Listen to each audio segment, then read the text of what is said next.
like it. Ben's academic performance worsened. In the 5th grade, I was a student. I was a horrible student. I was the worst student you have ever seen in your life. And, I was called dummy. Everybody called me stupid. I was the butt of every joke about anybody being dumb. And I didn't like it, but I tried to act like it didn't bother me, but it really did. When she realized that Ben and Curtis were wasting their time with constant TV, she literally pulled the plug. Only his mother's intervention stopped him from wasting his life.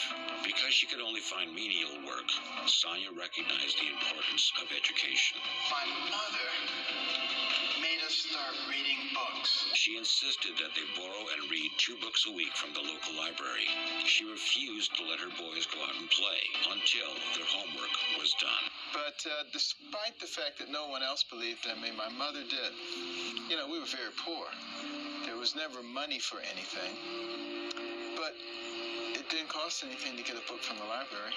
She demanded weekly book reports to monitor her son's progress. She handed them back with notes, even though she was barely literate herself. I was not happy about it. And her friends would say, you can't make boys stay in the house reading books. They'll grow up and they'll hate you. And I would sometimes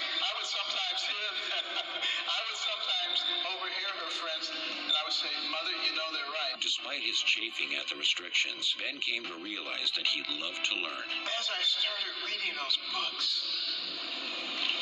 as I started reading about people of tremendous accomplishment in all kinds of fields, it became clear to me that the person who has the most to do with what happens to you in life is you.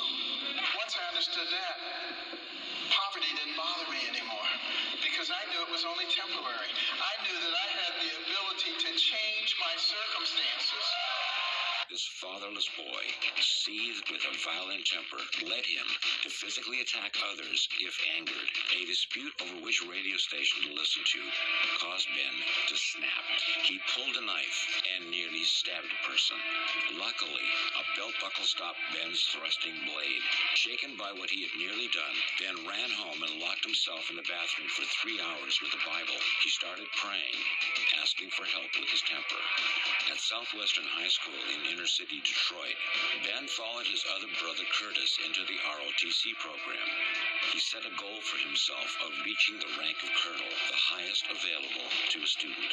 Ben's adult commanding officer told him that he should apply to West Point, where he'd be offered a full scholarship. Instead, Ben continued to pursue his dream of becoming a doctor. As a youngster, the only thing that really interested me was medicine. I loved anything that had to do with medicine. Anything on radio or television about medicine, I was right there like a magnet.